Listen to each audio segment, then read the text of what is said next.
Good evening and welcome to CHIP's annual Candidates Night. My name is Juanita Senkis. I am the president of CHIP, and I'd like to welcome you to our annual Candidates Night.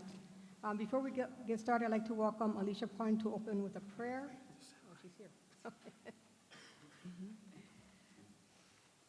Heavenly Father, we come together this evening with a shared purpose to serve our community with integrity, wisdom, and care. We acknowledge the responsibility that leadership brings and the impact that decisions made today will have on the lives of many. May we be guided by a spirit of respect and understanding. Help us to listen with open minds, to speak with honesty and clarity, and to engage one another with dignity, even when perspectives differ.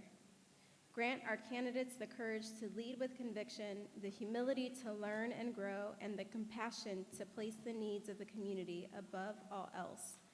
May their words reflect thoughtfulness and their actions reflect a commitment to the common good. For all who are gathered here, candidates, moderators, and community members alike, may this be a space of fairness, civility, and meaningful dialogue. Let this time together strengthen our shared commitment to a thriving, inclusive, and hopeful future for all. Amen. Amen. Thank you. If we can stand for the Pledge of Allegiance, please. I pledge allegiance to the flag of the United States of America and to the republic for which it stands, one nation, under God, indivisible, with liberty and justice for all. Thank you. Well, before we start tonight, we have our moderators, Mike Farrell, who's one of our trustees for CHIP, Alicia Pardon, who's also a trustee, and Carmen Leva, trustee, but they're also the co-directors of our conference that will be happening on April 25th. We're going to start with Dr. Amber Fisher. She will be talking on LC issue 11. Dr. Fisher.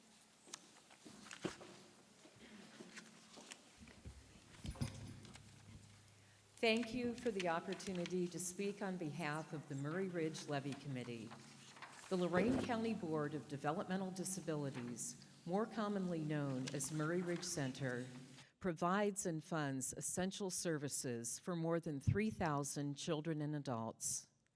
We began with early intervention services for local infants and toddlers with developmental delays by assisting families every year of hundreds of eligible children ages 0 to 3 by supporting them to maximize learning and progress during the most critical stage of development. Research has shown that this early intervention yields benefits for recipients throughout their lifetimes, also multiplying the return on investment of those who fund the service. We continue throughout the lifespan of eligible individuals through provision of Murray Ridge School, adult day support, vocational services, residential care, a wonderful Special Olympics program, and support of families who care for eligible children and adults in the family home. Murray Ridge also provides service and support administration to thousands of eligible individuals, emergency intervention, and protection of eligible individuals from abuse, neglect, and exploitation. Issue 11 is for a 5-year 0.85 mils levy, which if passed is expected to enable Murray Ridge Center to continue judiciously to provide existing support and to meet the basic needs of eligible individuals who experience emergencies, such as the loss of an aged family caregiver. I want to emphasize that we are asking for the minimum amount required to continue essential services. Without the funding from issue 11, we will be forced to close the Murray Ridge School after the 26-2027 school year, ending an important educational option for some of Lorain County's students with the most significant intellectual disabilities, accompanying medical conditions, and oftentimes needs for substantial behavior support. We will also need to make across-the-board cuts to the other programs of Murray Ridge.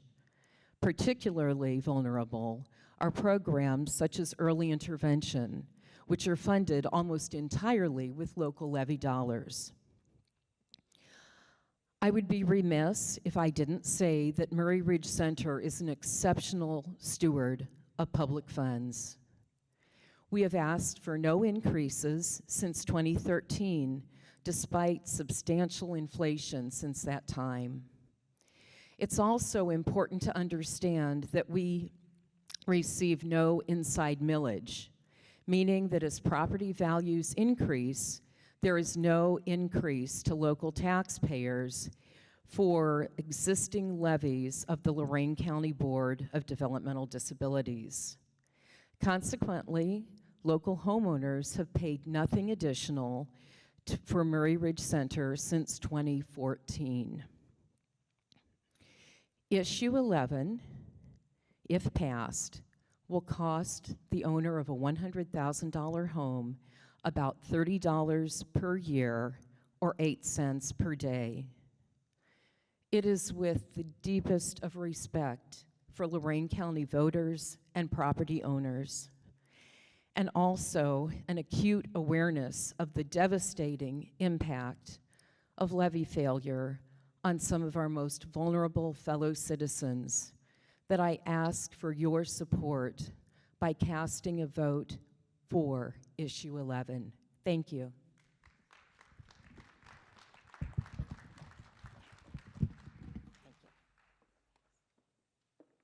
Thank you, Dr. Amber Fisher, issue 11. Next on our agenda, we have Brett Brown, Vice President, the IAFF Local 267, and he will be speaking on issue 15. Brett?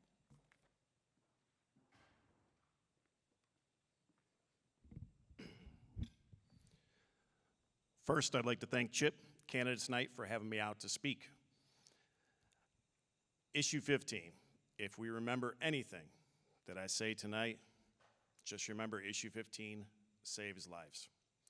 Lorain Fire Department, we just celebrated our 143rd birthday, and for 143 years, we protected the lives and property of the citizens of Lorain. 10 years ago, we were put in a very weird position. The state, Columbus, decided that money down there in a rainy day fund was more important than funding local governments. Overnight, the city of Lorain lost close to $5 million and put it squarely on the backs of our citizens to fund for fire and police. Police had a levy dating back to 1991, so it left the fire department in a very weird position. Here we were for, at that time, 133 years, helping our citizens. Unfortunately, we had to ask them for help. It started off by going door to door, welcome into their homes, hearing of their struggles, and they were quite concerned. If we support you, we do trust you, but we want to make sure that this money goes to the fire department and funds the proper items that you're asking us to support. So in 2016, we made promises. Those promises were made, and those promises were kept. We built 2 fire stations on the city's east side and on our western corridor, protecting our far west population in the city of Lorain. Not only that, the levy funded to also update the 2 brick and mortar stations on the city's south side and also our central fire station on Broadway. The levy also, since 2016, we have been able to hire 42 firefighters because of that levy. Without its passing back then, half of those members of our fire department would have never been hired. Besides that, we have purchased 4 different apparatus since that date. And apparatus prices, there are things, different legislation going on in Washington to try to limit the amount of charges they're having for the apparatus. Quite expensive equipment that we're talking about here, but we've been able to update all that life-saving equipment. Besides all that, the members, the stations, being able to fund, we've been able to add important programs such as educating our youth in fire prevention and also fire education. Because as you will see when you get out in public, a lot of times our youth are home alone and they need that education. That way they're protected when they are there, home alone. Once again, I stand before you asking for passage of this levy. If we pass this levy once again, I will make promises. I promise that in the city of Lorain, that we will staff those 4 stations, we will continue to purchase life-saving equipment, and we will have those stations up and running so that on your worst day, or possibly your family's worst day, maybe a neighbor, that we will respond to that fire with highly trained firefighters from your neighborhood station within 5 minutes, willing to risk our lives to save yours. Thank you.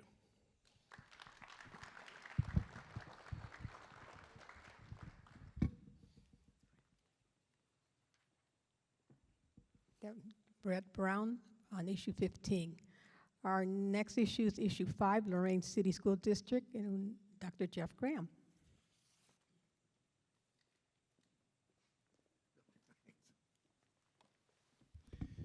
Good evening, and first of all, I'd like to thank Chip. Great partners in many, many things, but always run a very classy event. And whether you're in the audience or you're sitting on your couch streaming from home, thanks for joining us. Again, my name is Jeff Graham. I'm the superintendent at Lorain City Schools, and we're here to talk about issue 5, which is an 11 mil operating levy that's on the ballot for May 5th. And first, let me tell you how we got here, and it's a similar story to what you just heard. We found out, excuse me, it's not just how much money we lost, but the timing when money was lost. And when I say lost, it's from the amount we were told we were going to be given to the amount we actually received. So from the state, we found out in June that we lost $5 million a year. In October, we found out, no, I'm sorry, August, right before school started, we found out we lost about $800,000 from the federal government. And then in October, we found out from the county that we lost $1 million of local revenue as the county commissioners doubled up on the homestead rollback tax for our senior citizens. So for us, it's not just how much money that was lost when you add those up, but it's also the timing. For a school district, our budget is primarily people. And by October, definitely August, the table's already set, people are hired, contracts are signed, so we couldn't make substantial reductions in spending this year, which means we have to double up the amount we have to for next year. Now, we came into this with the understanding of how much money we had. It's not because of mismanaged funds. It's not because we were irresponsible. We were told how much money we receive, and we based our spending accordingly. If you've got a job and you get a salary, and all of a sudden, right before you have to start paying bills, you find out you lose about 25% of your salary, it causes some issues. So that's where we currently are. We thought that we had enough money to make it through to 2030. We passed 2 renewals in November. We cut $6.5 million coming into this year, and now we just cut another $17.7 million going into next year for a total of a little over $24 million. And we can't cut our way out of this. So again, the money that was lost is not coming back. We can't cut our way out of this. To continue our spending, to continue the services that we've been providing would have required a 23 mil levy. We know that's not realistic. We put up a number that we believe is doable and will allow us to stay solvent. If our levy does not pass in May, then we will not be able to provide preschool or support services to the levels that our families need. So please come out, support our children, support our families, and support issue 5. Thank you.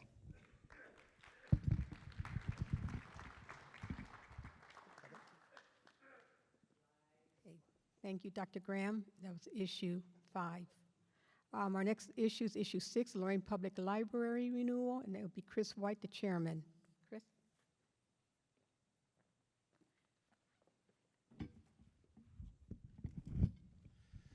Hey everybody, my name is Chris White and I'm here to represent the Lorain County Public Library on issue 6. Growing up, I had a lot of love for my libraries. I wasn't really sure what they were all about at first, but I realized that they were kind of a calm place for me. The world keeps on feeling like it's speeding up all the time, but libraries were consistent, they were safe. And when I learned from a librarian that there was such a thing as Star Wars books, I was life-changing, I was sold. I'm sure we have a lot of similar stories, but now I have the absolute privilege to watch my 2-year-old nephew discover love for Lorain County libraries, and it's to the point now where he throws an absolute fit when it's time to leave. I'm talking crocodile tears, and the librarians are great. They don't shush him, they don't usher my sister out the door or give him dirty looks or anything. They just nod and smile and then just say, another satisfied customer, and it's beautiful. And getting our kids to read is going to be a game changer for our community. But issue 6, this is a renewal. It's no new money. This is the same millage we've asked for since 2016, 2021, and again here. Times are tough, and we know that. So if everyone has to struggle, then we can figure out how to make ends meet too. So no new money here. This is on $100,000 home value. This is $118 a year for a household. This is our operating costs. So this isn't anything else aside from keeping the lights on, keeping our staff paid, keeping the programming that we offer on offer. So that includes the 2 urban farms that we have, the culinary programs that go along with those. That includes the technology support and the technology itself in our libraries, printers, 2D, 3D, t-shirts that you need to make for your family get-together. All of those things are provided through this. Including our free one-on-one tutoring, K through 8, for anybody who needs it. This is what that pays for. So if this levy does not pass, those are the things that are going to be cut. We're not going to be able to offer any programming.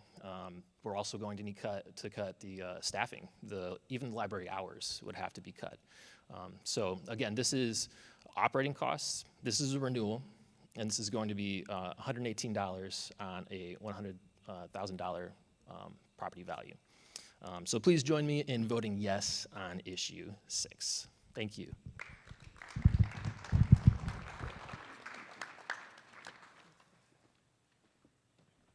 Thanks, Chris, and that was issue 6, the Lorain Public Library. Our next issue is issue 7, another Lorain Public Library, the Munkitts branch, and Richard Ackerman is here to speak on it. He is the chairman.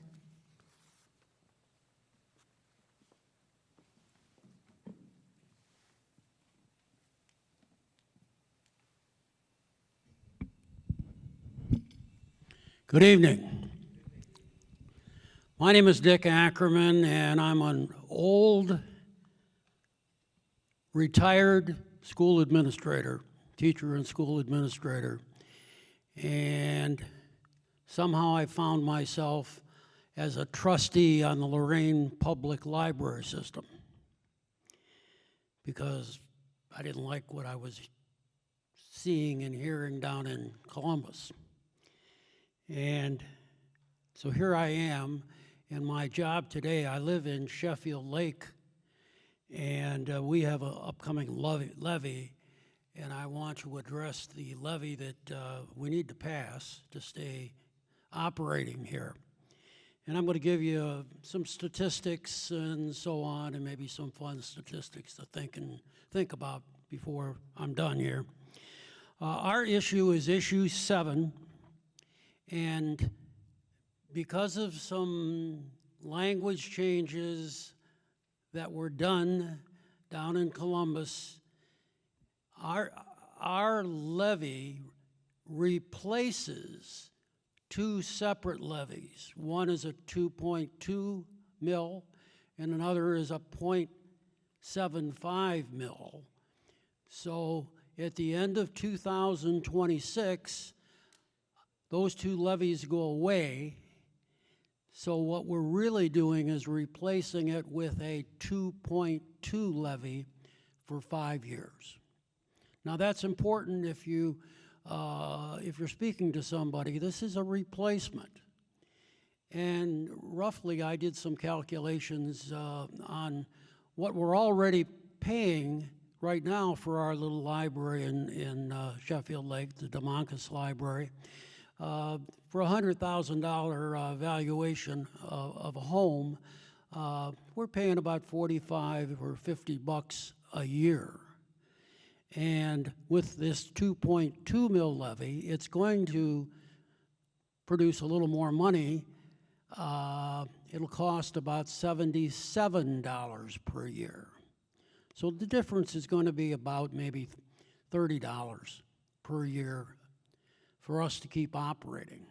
Now, I'm not going to talk about what's going to happen if we don't pass the levy. We certainly hope we do have some support.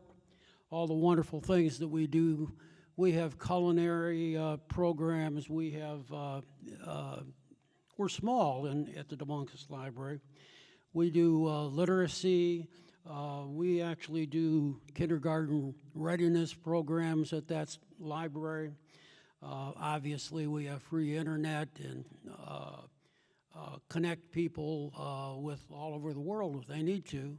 And the good thing is, if you didn't know, the Lorain Public Library System is part of the CleveNet system. So if you come to any of our libraries, especially in my case, DeMoncus, we can pretty well get you any book or anything you need, CDs and so on. So we really offer a lot for a little. Now, this particular library levy that we have is going to actually fund about 99% of the operating costs. You know, you've got salaries and that sort of thing. You've got, you know, upkeep on the building. In our case, we lease the property from the city of Sheffield Lake, but we operate it, and it's economical when we do that. So we're often asking for your support on May 5th. A couple of fun facts. At our little library at DeMoncus, it's baseball season, right? And Progressive Field holds maybe, what, 35,000 people? Guess how many visits we had in 2025? 35,000 visits. It's amazing how important it is to have a library in your community. And I don't want to lose it. So that's the reason I'm here. Hopefully you'll join me in supporting our May 5th library levy, 2.2 mils. And certainly if you take a ride down Lake Road out toward our way, you're going to see a lot of signs because I'm also the sign chairman. So thank you very much for listening to me. I appreciate your attention, and hopefully we can get this passed. Thank you.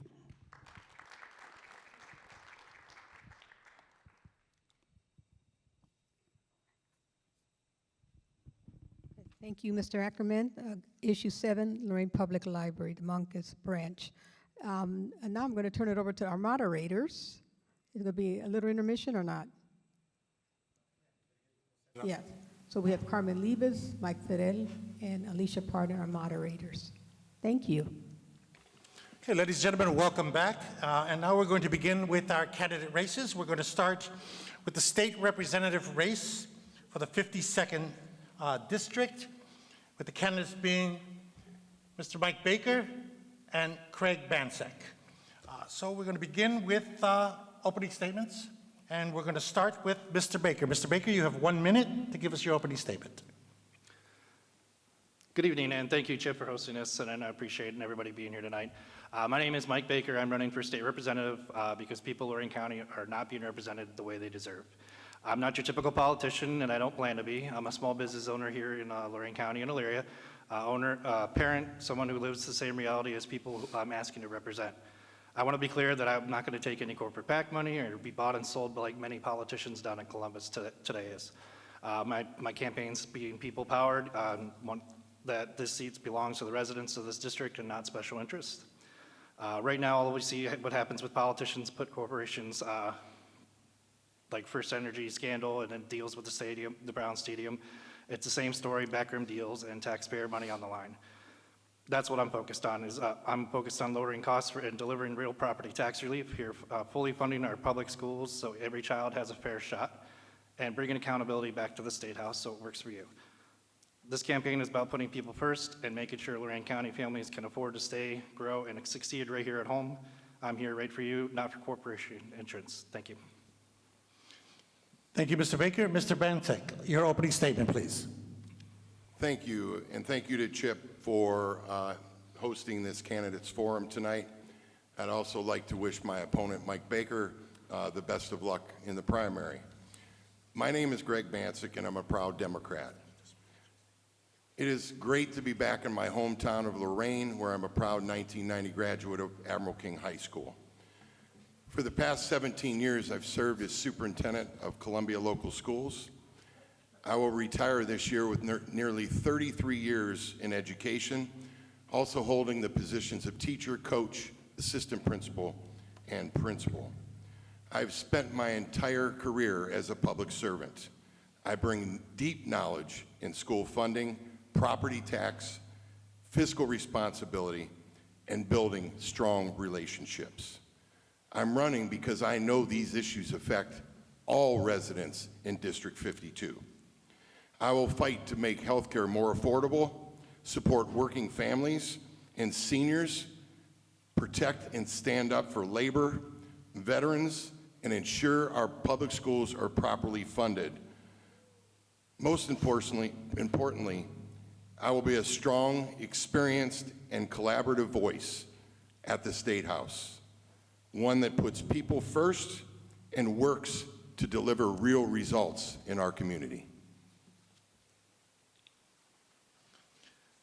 Thank you, Mr. Bancek. And now we'll start with our questions, and I'll turn you over to Ms. Pardon. Hi, okay, so we are going to start with Mr. Bancek. And the first question is, out of 88 counties, Lorain County is one of 7 that require an e-check. If elected, would you consider eliminating this requirement that places a financial burden on the poorest members of our society, and why or why not? Thank you.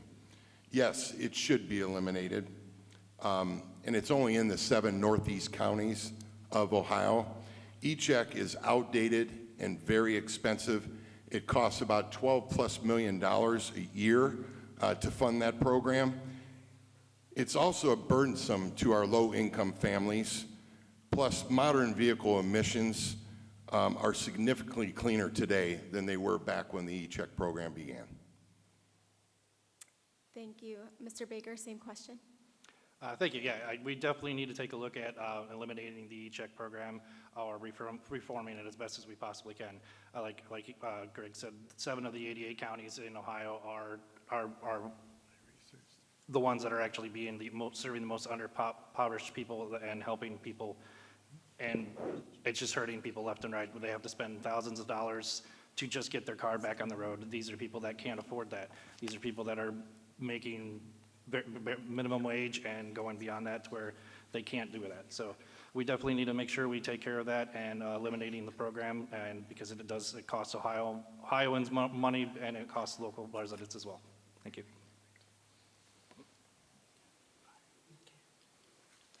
Thank you. Mr. Baker, we're going to do question 5 now. And in Ohio, felons who have served their sentences are able to vote. Should felons having served their sentence also be allowed to run for elected office? Why or why not? Felons that have served their sentence, they are allowed to vote after serving their sentence. Our justice system has accountability and is about accountability and rehabilitation. After serving their sentence, they do get their full rights restored, and they definitely, they should be allowed, whether it be voting, and they should be allowed to run for office if they allow it. Thank you. Thank you, Mr. Baker. Mr. Bancek, the same question. Yes, felons should be allowed to run for office. The Constitution does not prohibit it. Felons have served their time and should be allowed to be a productive member of our society. Thank you. My turn. Yeah, turning it over to Mike for question 9. Okay, for your next question, and we'll start with Mr. Bansek. Mr. Bansek, what do you feel will be the biggest challenge facing Ohio during the next term of the Ohio House of Representatives? Funding of schools, property taxes, and vouchers, it's all into one about funding schools. Did you know that Ohio is #1 in the country with the highest number of levies on the ballot? You heard the people at the beginning tonight talking about they need money for libraries, firefighters. There is a problem. There's a problem in the State House with our majority that they have not been able to fix. So it's time to get someone like me that knows school funding into the State House. In 1975, 40% of the state budget funded public schools. Now it's 20%. 20%. It's time to change that. $1.8 billion goes to vouchers. Constitutionally, a judge has rendered a decision this past summer that it needs to be returned. Private and parochial education should be paid for by parents.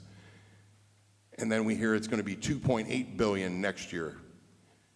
Not to mention, our Lorain County commissioners have affected our local schools, cities, and townships at the tune of over $18 million this past October. We need to put a stop to it, and we need to put someone in office that understands public school funding, property tax reforms, and fiscal responsibility. Thank you. Thank you, Mr. Bansek. Mr. Baker, what do you feel will be the biggest challenge facing Ohio during the next term of the Ohio House of Representatives? Thank you. The biggest challenge facing Ohio residents and everything going into the next term is obviously, like Greg said, is school funding, property tax, and affordability here in Ohio. Property tax has gone out of control, and that goes with the school funding. I mean, we're not serving our schools. Our state's underfunding our schools, and that puts more and more pressure on our local property taxes. With doing that, we can actually kill 2 birds with 1 stone and help our local property taxes and bring real relief if we bring most of this funding back to the state level in comparison to being just overwhelmingly on our property taxes. Yeah, thank you. Sorry. All right, thank you. So that concludes the question portion. You each will get 1 minute of closing statements, and we will start with you, Mr. Bansek. Thank you again to all of you in attendance and those watching on your devices. Your job is to determine the next candidate or the next state representative in District 52. I've been a public servant for 32 plus years. I was recruited by the Democratic caucus this summer. I've been endorsed by the following: Lorain Professional Firefighters Local 267, Ohio Environmental Council Action Fund, Voices of Ohio Teachers, Elyria Firefighters Local 474, the Chronicle Telegram, which does a deep dive into the candidates for this race to determine the best candidate for District 52. I anticipate a couple more in the coming weeks. I believe I have the background, the education, the knowledge, and the ability to be a strong voice in Columbus and for District 52, Lorain County, and the state of Ohio. I would be honored if you cast your vote for the Ohio House District 52 candidate and Democrat, Greg Bansek. Thank you. Thank you. Mr. Baker, your 1 minute. Thank you again for Chip for hosting this and everybody here tonight. Over the last 14 months, I've been on the campaign trail, out knocking doors, saying hello, and attending meetings, and just being out with everybody. And that's what this is about. We're about listening to the people. I've heard it's simple. People want to be heard, and they want somebody that actually shows up for them. That's the kind of representative that I'm going to be. Not everybody that's you see during the election season and comes and goes, and you won't see them until the next election cycle. The regular politician has been not working down in Ohio, and we need to make sure we change that. This campaign, again, is about people, and I believe that Lorain County needs to be represented by somebody that is of the people. And I'm asking for your vote on May 5th. I'm Mike Baker. I am running for state representative for District 52. Thank you. Thank you. And we'd like to thank the candidates from representing District 52. We're going to take a short break as we transition to District 53. All right, we would like to welcome the state representative for the 53rd District, Matt Lundy and Dan Nutt. You guys will each get a different set of questions for this round, and we will start with opening statement for 1 minute, and we will start with you, Mr. Lundy. Well, thank you very much, Chip, and thank you to your leadership for all that you do in the community as well. I want to start by first saying that I do value and embrace diversity. Diversity makes our community stronger, and I think here in the city of Lorain, the international city, we know that very well.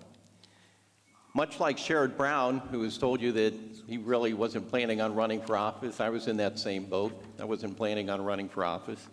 But much like Sherrod Brown, I too have been very disappointed in the arrogant politicians in Columbus and in Washington. They simply have turned their backs on us. I couldn't sit on the sidelines. I wanted to run.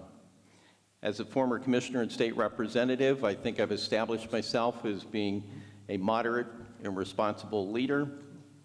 I know that I work for you, I'm accountable to you, and I will be transparent to you. If you'd like to learn more about my candidacy, I would encourage you to visit my website, mattlundy.com. Thank you. Thank you. And Mr. Nutt, your 1 minute. Yes. Good evening, everyone. Thank you for being here, and thank you for having us, and appreciate Chip hosting this event. My name is Dan Nutt, and I am running for District 53. And everything I've done, whether as a small business owner, a real estate investor, or a public servant, has been grounded in one simple belief: a service above self. Through small business ownership, I've seen what it takes to make ends meet, to create opportunity, and to keep moving forward even when things aren't easy. I understand the pressures families face because I've lived and worked it every day.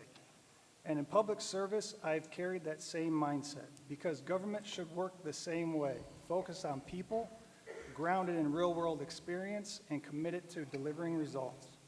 I'm running because I believe we need leaders who will fight for families, not just talk about it. Leaders who understand their struggles, respect their hard work, and are willing to stand up and deliver for them every day. That's what service above self means to me, and that is exactly how I'll serve our community. Thank you. Thank you. And I will now turn it over to Carmen.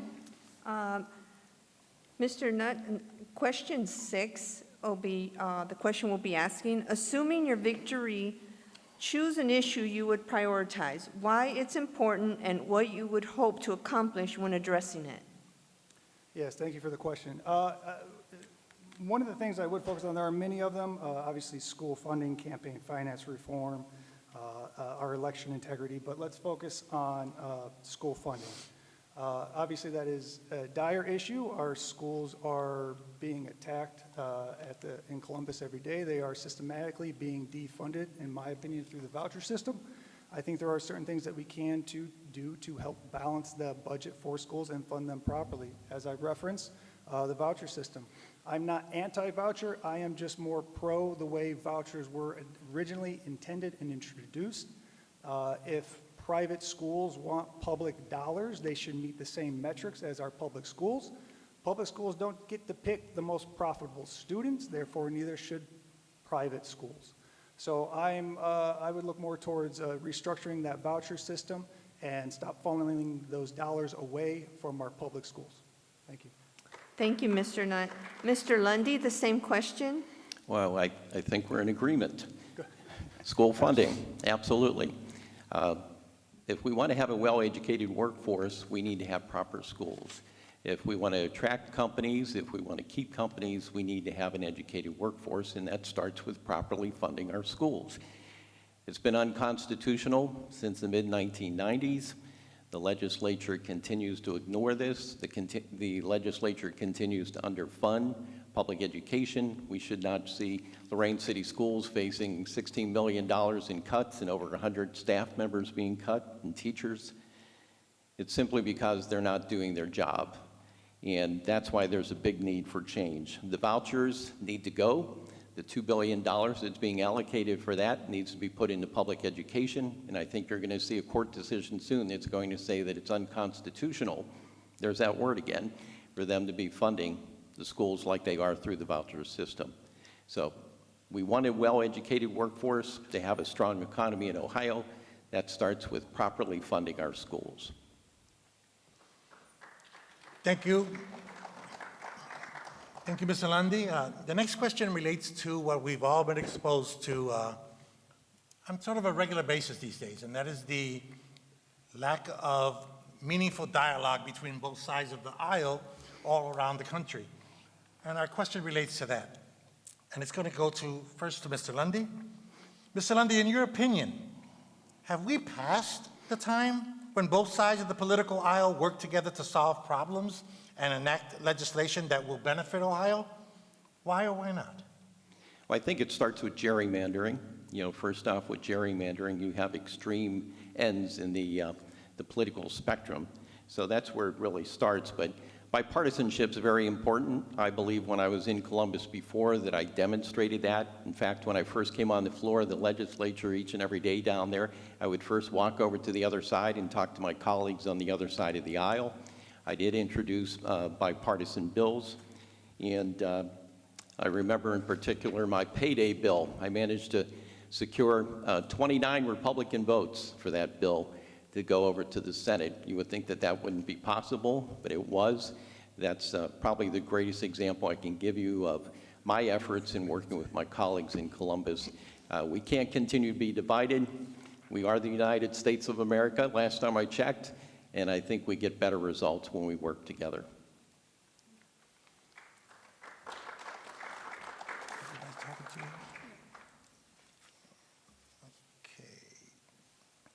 Mr. Nutt, same question. Yes, thank you, sir. I will differentiate between federal level and state local level. Unfortunately, I do believe at the federal level, perhaps that ship has sailed. I think we have some fantastic candidates here tonight that are looking to go to the federal level who will hopefully help us with that. But at the state level, obviously, I don't believe that's a foregone conclusion. I believe at the state level, individuals there have their heart in the right place.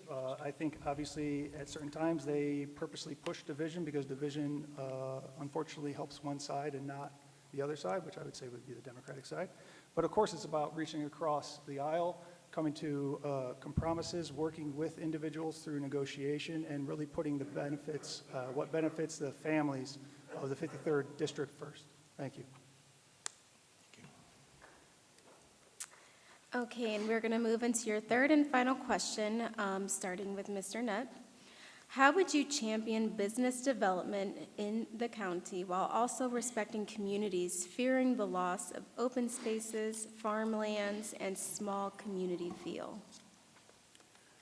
Sure. Well, I think some of this will absolutely relate back to the state helping fund the local municipalities through some grant programs. If you look around at some of your local BHP departments, they do absolutely the best they can with every dollar they have, but a lot of the concerns with, let's say, open spaces, as referenced in the question and so forth, would be sometimes those are wiped out due to lack of planning. They need help with that. They need funding for that to bring in outside third-party developers to make sure that those open spaces are incorporated into the planning of any developments that are built and help and benefit all the families in that area. All right, thank you. And Mr. Lundy, same question? I think that local government obviously should always work with local communities. I'm proud of the fact when I served in Columbus, the Farm Bureau named me a friend of agriculture, and they did that because of my strong advocacy for the family farm. We have to always protect the family farms. A lot of this comes down to zoning decisions, land use plans. Those are local decisions that are made, and I think that we as elected officials need to honor the wishes of the residents, the voters, and how they want to see their community develop. And that's our number one responsibility, right? To be accountable to the voters, to be accountable to the residents, and that's something that we should always honor. Thank you so much. All right, and I'm going to turn it over to Carmen. Okay, now we're going to go to our closing statement. You each will have 1 minute for closing statements. I will start with Mr. Nutt. Thank you very much. Well, I'll finish similarly to how I started because repetition matters. Everything I've done for small business ownership to public service has taught me that results matter. Families don't have time for politics as usual. They need leadership that shows up, works hard, and delivers. That means service above self. It means putting people first. It means standing up for families, even when it's not easy, and it means being accountable to the community every single day. I'm not running to be a career politician. I'm running to serve, to bring real-world experience, common sense, and willingness to fight for the people who make our community strong.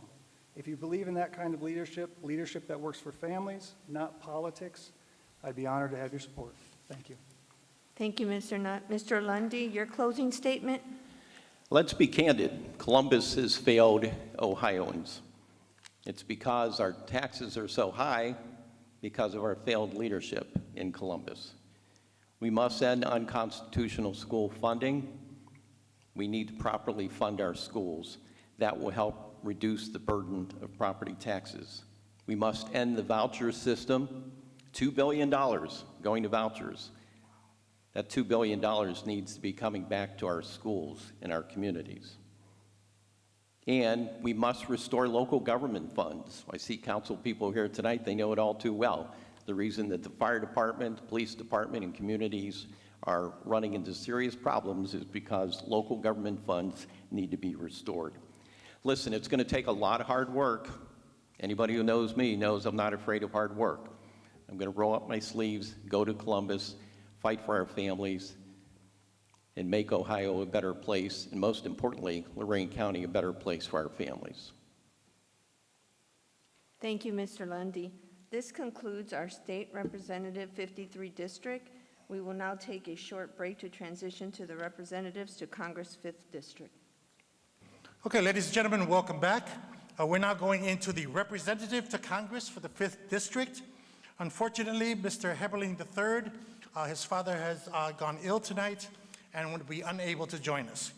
So we welcome those who could join us, Mr. Burkett, Mr. Shaver, and Mr. Tabor. Okay. So we're going to begin with opening statements, and we will begin with Mr. Burkett. Your opening statement, sir, you have 1 minute. Thank you. First, I want to thank Chip for the candidate forum and apologize as I am losing my voice. My name is Daniel Burkett, and I'm running to be the next congressional representative for Ohio District 5. I am a lifelong resident of Findlay, Ohio. I am a husband, a father, a small business owner, and also president of the board for my county's Developmental Disability Center. Through college, I studied political science and finance, and while in college, I purchased a restaurant that I currently own and operate. I did that at the age of 22, and I am going on almost 10 years of ownership, and I'm currently 31. Through that restaurant, I have proven to be a public servant. I've given back to my community, as well as serving on my board since 2020. The reason why I'm running is because I believe the American dream is slipping away and is out of reach for the general public. I grew up on social programs that helped me be where I'm at today, and I believe that everyone should have access to the opportunities to have a successful and prosperous life.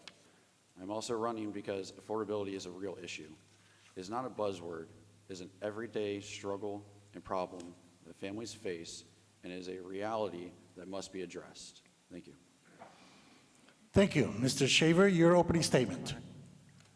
Good evening. My name is Brian Shaver, and I too am running for the Ohio 5th Congressional District. I would like to thank Chip for the opening and hosting this event this evening, and I also like to thank the viewers at home for making informed decisions by watching this forum.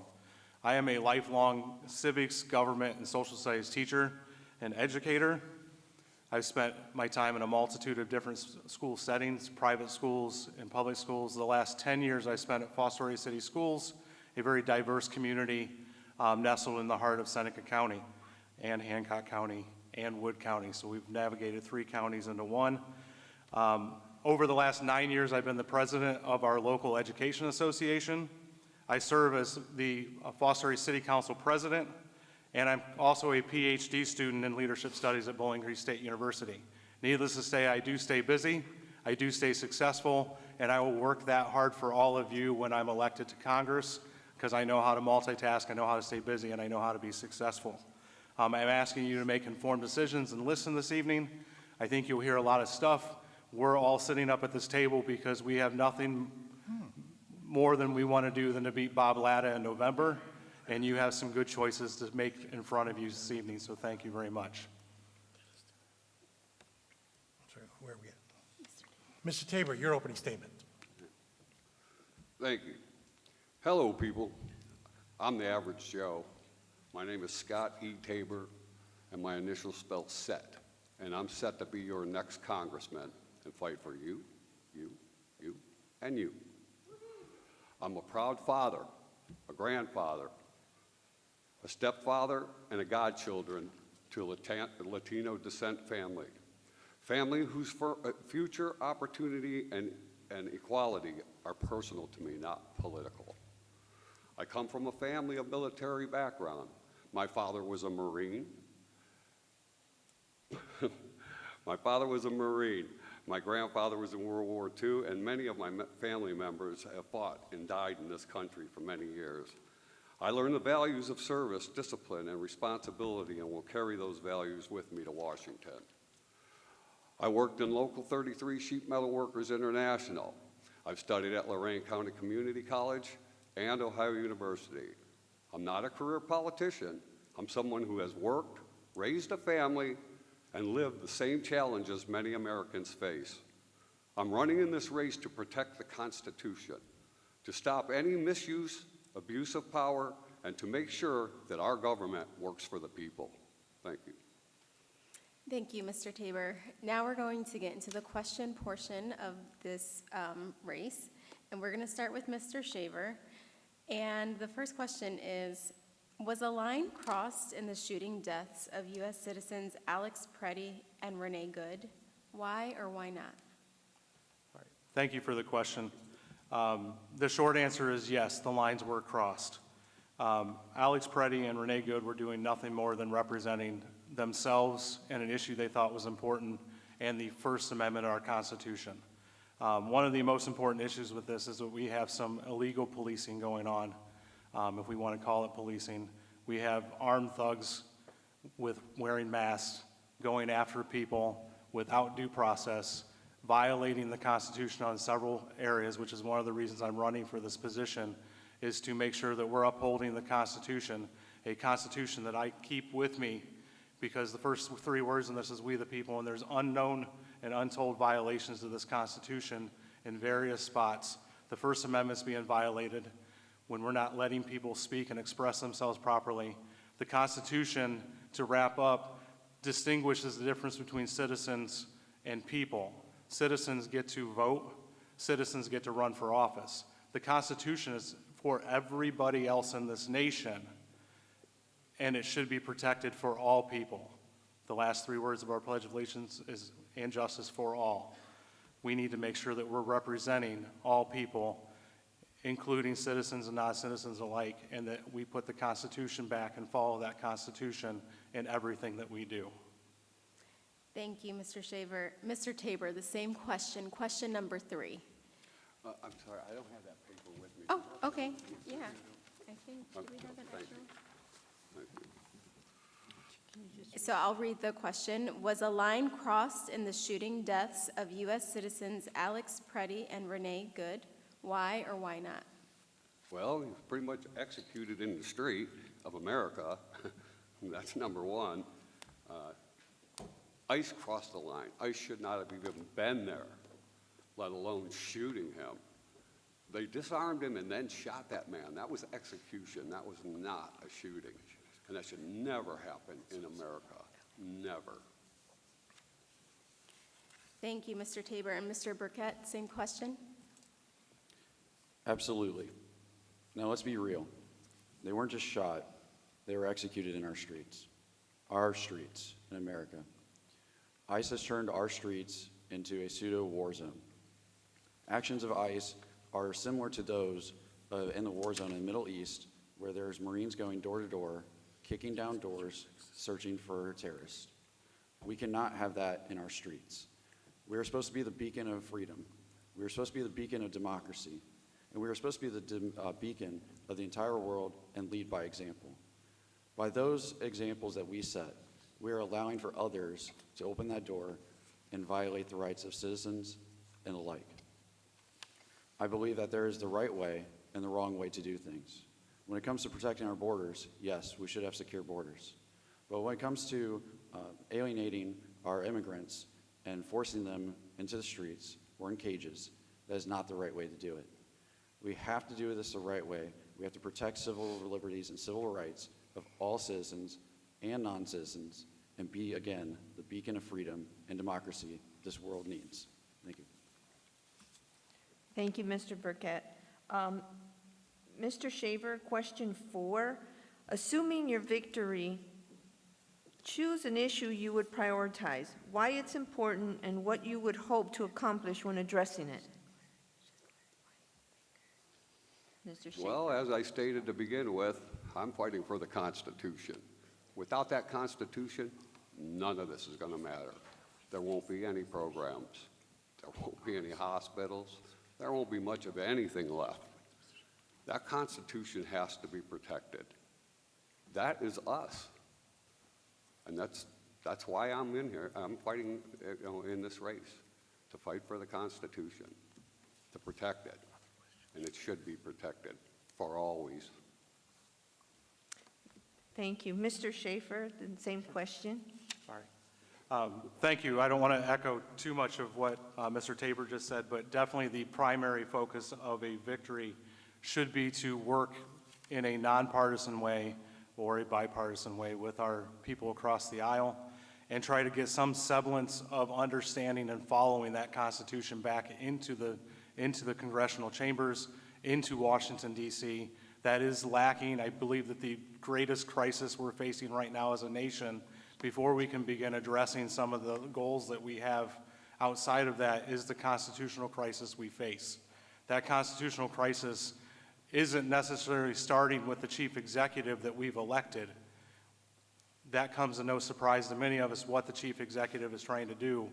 That constitutional crisis is starting with the failure of our representatives in Congress and our senators to act. They must act, and I think nothing is better than having an educator go to Washington, D.C., start reciting parts of this Constitution and educating those people that I work with in D.C. to say this is what we need to do before we erode the entire state of our country by eroding the Constitution. Thank you. Thank you, Mr. Schaefer. And Mr. Burkett, the same question. Assuming your victory, choose an issue you would prioritize, why it's important, and what you would hope to accomplish when addressing it. As I stated in my opening statement, my main mission is going to be the umbrella that is affordability. There are multiple facets of that, but this is a real-life issue. This is the day-to-day problems that we all face. Our Constitution, yes, is a solidified document that we must all follow and adhere to, and it needs to be enforced. But the other aspect of our country is living and being prosperous and living freely. Without the focus of affordability, it is impossible for families to achieve that. Again, to achieve the American dream and step up through the social classes to be prosperous and be wealthy and have success in life. As I sit here today, I look at affordability as the ongoing issue that is going to spread if we do not stop things like unnecessary tariffs, fix our healthcare system, or even get accountability in our government and leveling the playing field. Those realized issues will translate through the rest of the country and create a better world for all, and will eventually become to where everyone can achieve, again, the American dream. Thank you. Thank you, Mr. Burkett. Now we're going to go to your third question, and we're going to begin with Mr. Tabor, and that's question 10. Mr. Tabor, what do you feel is the biggest challenge currently facing the United States? In your opinion, what are the potential negative ramifications of Congress not addressing this challenge? The biggest challenge facing us right now is Donald Trump and his gang of criminal loyalists. In my opinion, they're the potential problem in our country and in the world. They are taking the Constitution and tearing it apart daily. And we need to save this Constitution. It's so important. And without it, again, none of these programs, none of this stuff is going to matter. They're not going to give us any money for it. They're going to take the money and they're going to use it for wars and whatever else they feel is necessary for themselves. I call them cheaters, not leaders. Well, thank you. Where's Mr. Tabor? Thank you, Mr. Tabor. Just so that the audience knows, had Donald Trump been in attendance today, we would have definitely given him time to rebut that statement. We asked the candidates not to disparage their fellow candidates, but generally we ask that you don't disparage any candidate or any individual in public office, whether they need it, deserve it, or not. Okay? So that's just to point that out to the other gentlemen before they answer the question. Mr. Burkett, question number 10. Again, I'm going to echo affordability. Without focusing on affordability, again, we are forcing our families to live in poverty and not allowing the avenue for success to be obtained. I also want to look at that affordability as a current situation we are facing with an unnecessary war with Iran. We are seeing it every day at the gas stations and the gas pumps, where the price of gas is continuing to rise and is looking like it will continue for the foreseeable future. I also look at that affordability as another part of energy, which is green energy. We have moved away from diversifying our energy grid.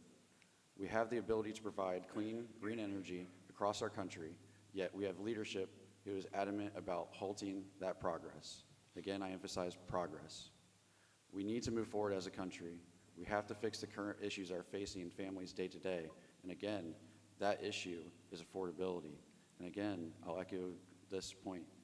Healthcare needs to be fixed. We cannot go on with a broken system. We must do something to help our people. And I believe universal health care is that option that we can move forward with, and we'll be able to afford that as a country. In the long run, it'll be cheaper, and we'll have a better, more prosperous, healthier populace in our country. Thank you. Thank you, Mr. Burkett. And Mr. Shaver, what do you feel is the biggest challenge currently facing the United States? And in your opinion, what are the potential negative ramifications of Congress not addressing that challenge?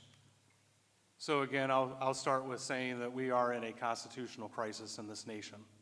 That constitutional crisis, I believe, is being created by the very Congress that we're talking about, the very Congress that we are all running for, the very Congress where I feel like I can be the most effective person in helping that change in D.C. after the November election.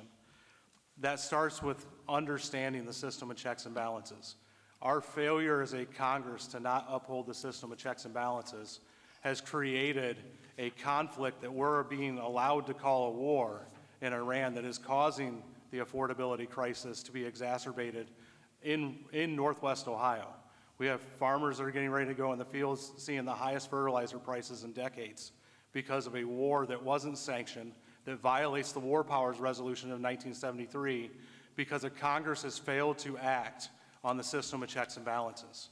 That system of checks and balances has also been eroded when we have ICE agents in the streets being allowed to police, or what they call policing, in a way that doesn't give due process to the people of this country, nor the people that are here in this country, whether they're citizens or not.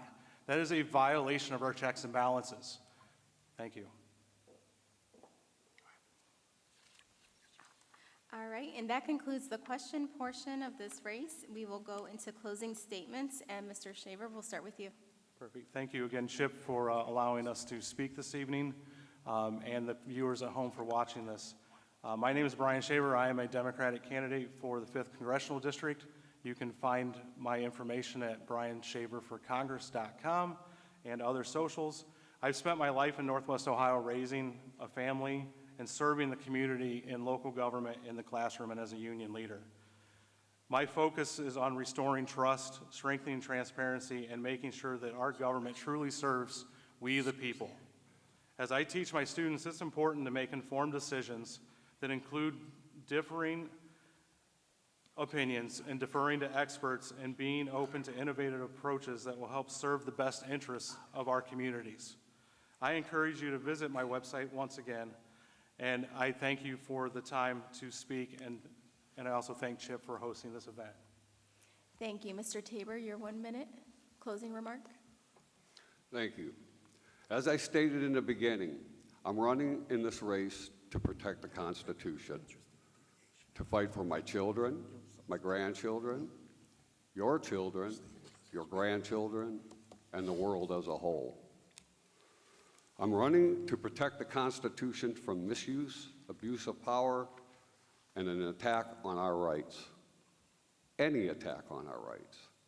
And I will introduce legislation to ensure that no one can ever manipulate it for personal power or gain ever again.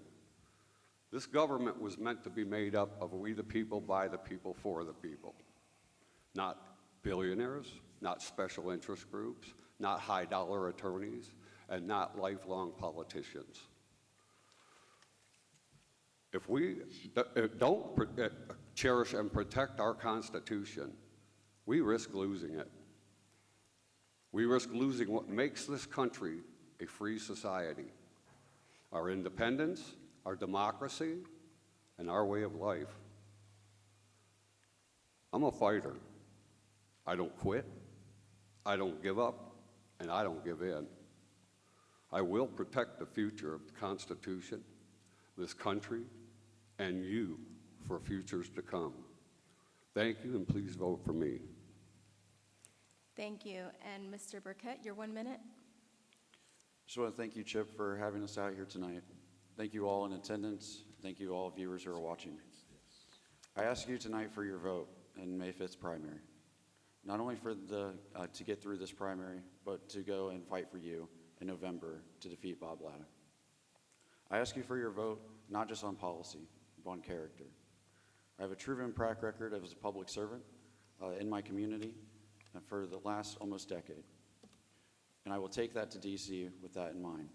I grew up in a low-income class family and was able to work my way to becoming what I believe is successful and achieve the American dream. I will go to DC every day to fight for you, to make sure that you, too, can also achieve that dream. As I sit up here today, I think it is clear. I am the champion for the people. I'm here to work for the people, and I also lead by example for the people and holding myself accountable. As of this campaign, I've also denounced APAC money, corporate money, and crypto dark money, as I will lead by example to make change in Washington, just as I have on the campaign trail. Thank you. Thank you. We'd like to thank the three of you for joining us this evening. That concludes the Ohio 5th Congressional District race, and we are going to take a brief transition into our next race with some changes to the agenda. All right, we'll see you in a few minutes. Okay, ladies and gentlemen, welcome back. And we've just been informed recently that Commissioner Rydell has had a serious situation in his family and is unable to attend here tonight. So we met with the candidates and we decided to give you a taste of November. These are the primaries when Democrats go against Democrats and Republicans go against Republicans, and then they meet up in November and they fight it out in front of us, and one of them is declared the winner. So we're going to give you a taste of that by asking both the Democrat and the Republican candidates to come up and to participate in this together, which will give you some different perspectives and a taste again of November. So we're going to begin with opening statements, and we'll start with Mr. Baker. Please give us your opening statement. You have 1 minute, sir. My name is Brian Baker. I'm a 40-year member of the IBEW Local 129. I was fortunate enough to get an apprenticeship to give me a trade, and out of that, it got me involved in the community. For 40 years, I've represented the working class people.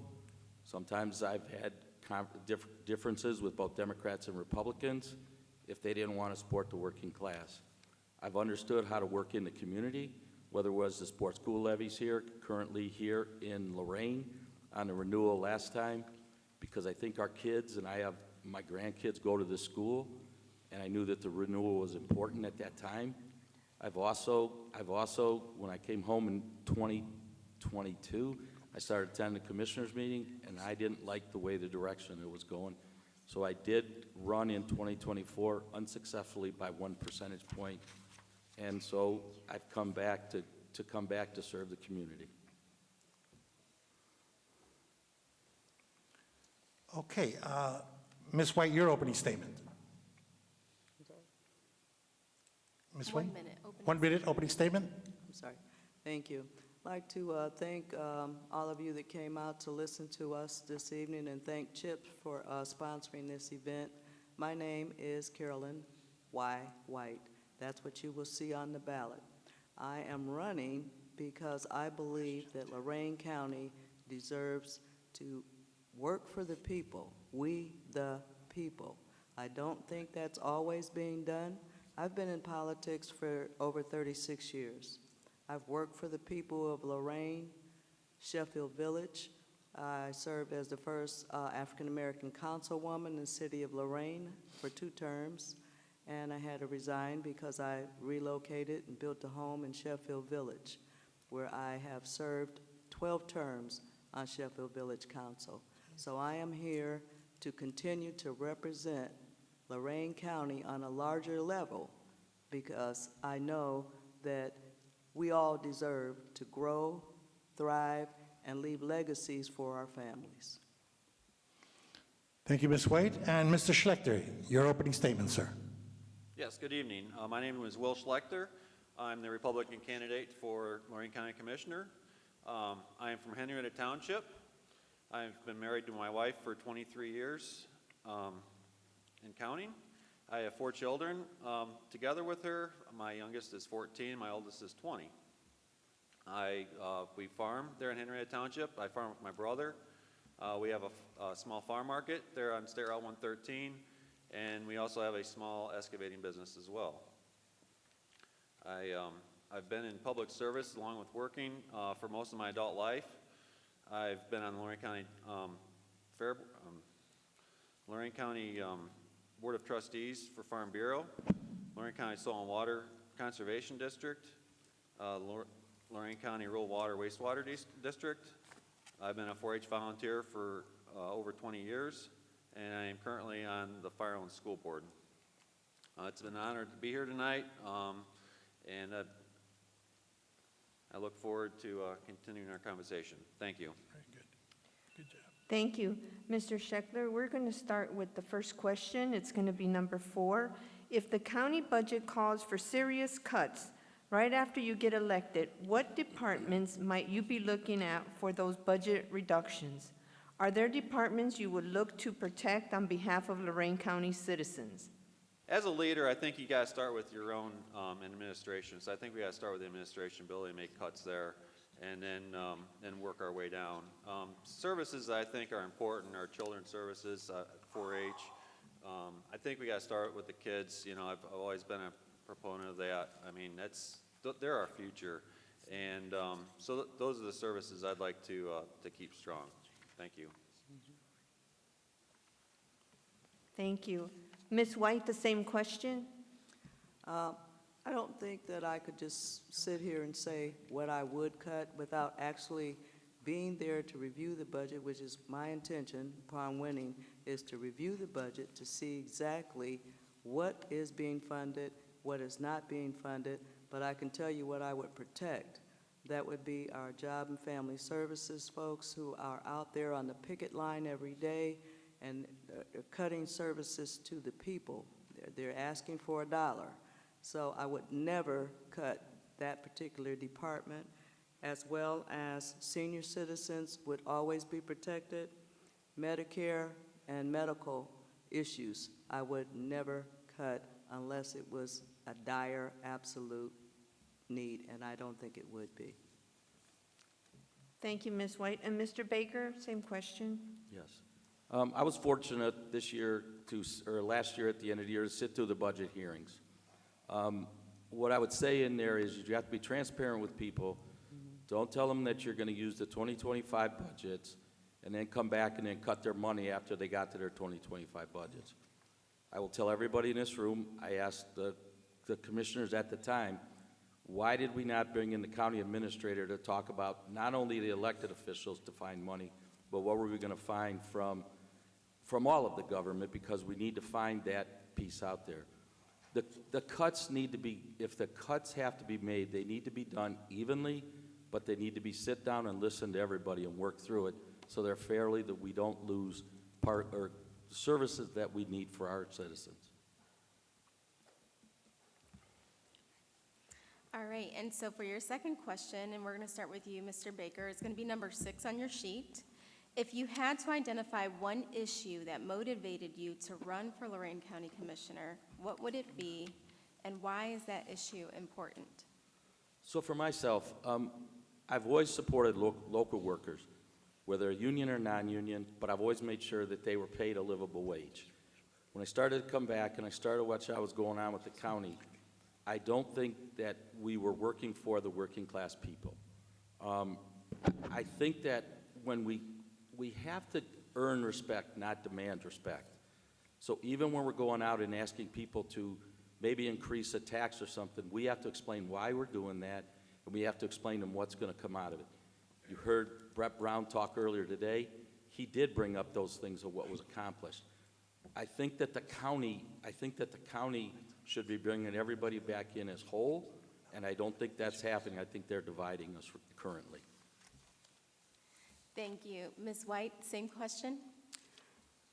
What has motivated me to run is that I have been in the political field for, as I stated, for over 36 years.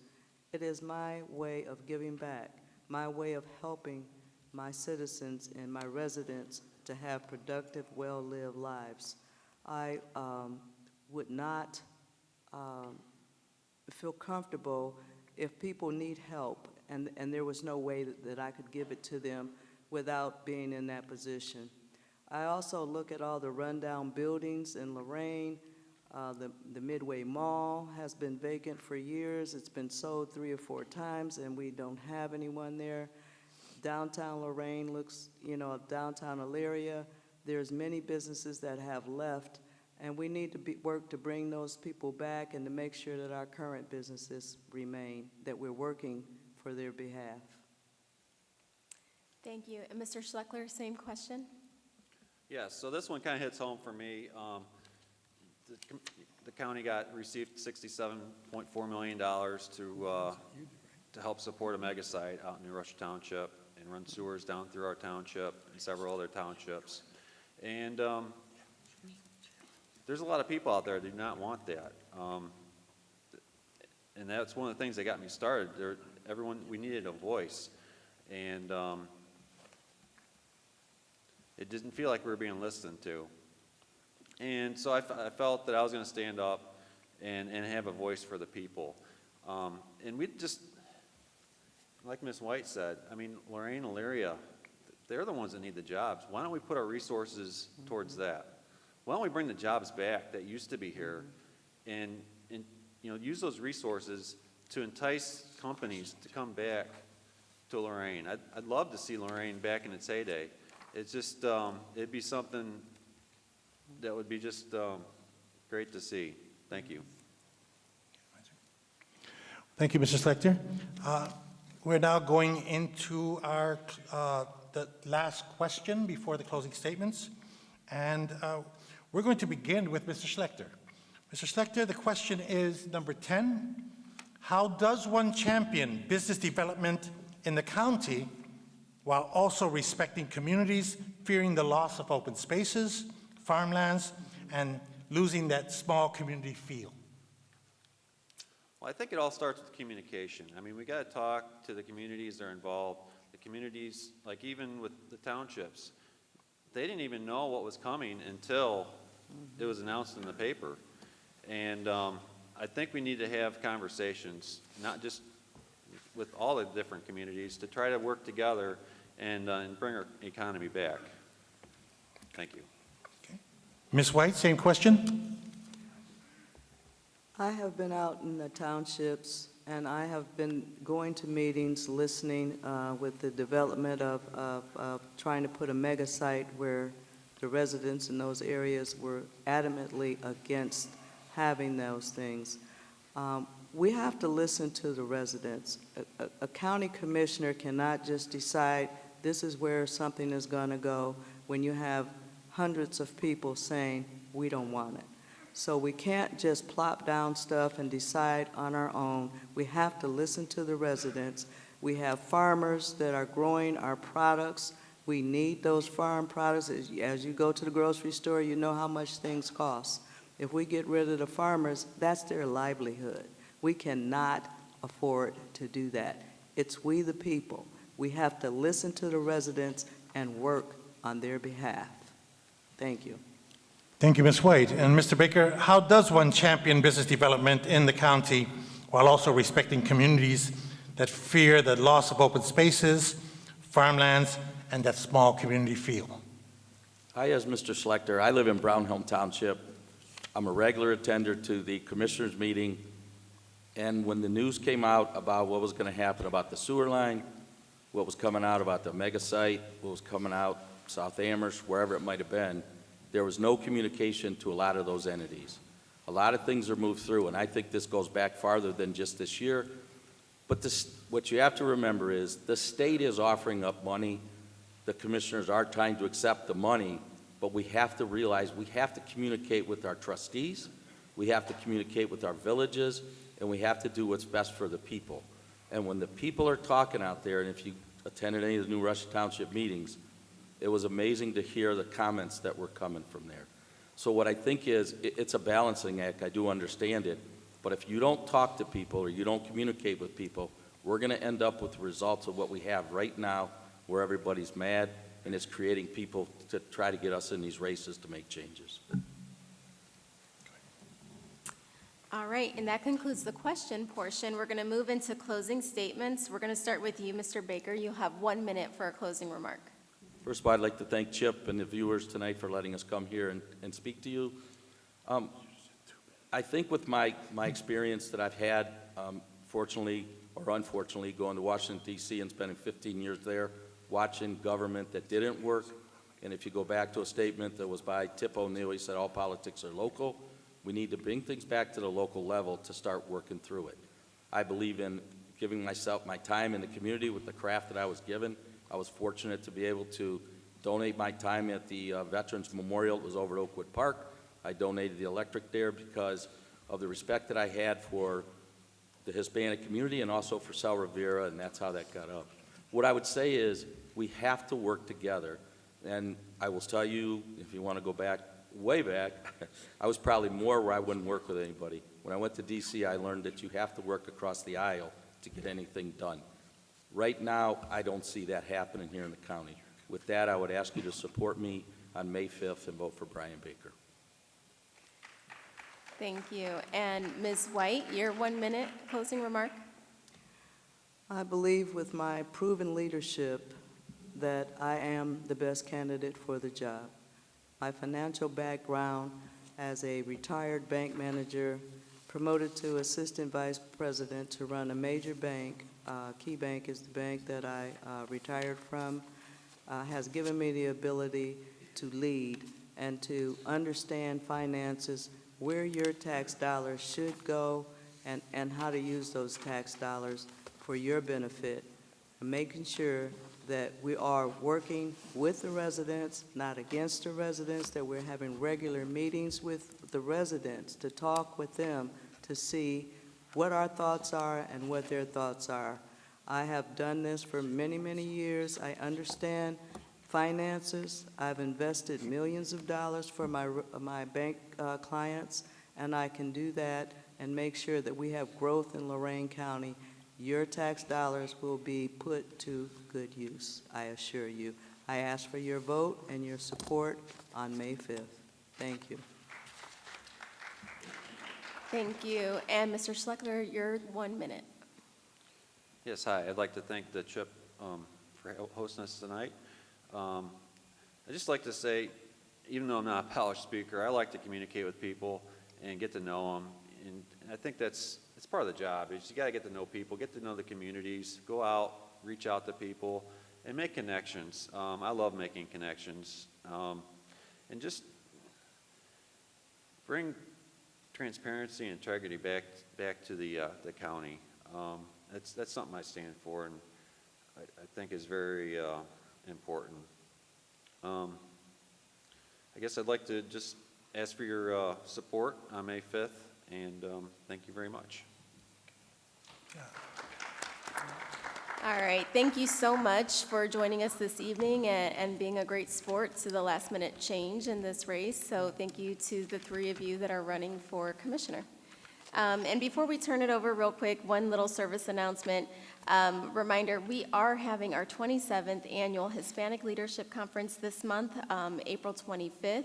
It is hosted here at Lorain High School for the first time this year. We're really excited to be able to utilize this space for a day of amazing workshops and performances, and then the evening gala. And so if you're interested in being a sponsor or taking out an ad in our program book, you could see one of us up here at the table, and we can make that happen for you. And I'm turning it over to the president. Thank you. As we conclude tonight, I would like to thank all of our candidates that came here tonight. We appreciate your presence here. Lorain City School and Dr. Jeff Graham, Mike Pichata, TD20, our Lorain High School maintenance staff, the ACES project volunteers. I would also like to thank Mike Ferrell, Alicia Pardon, Carmen Levis, the moderators, and our timekeeper, Pablo Senkis and Nathan Pardon. I think he's still awake, right?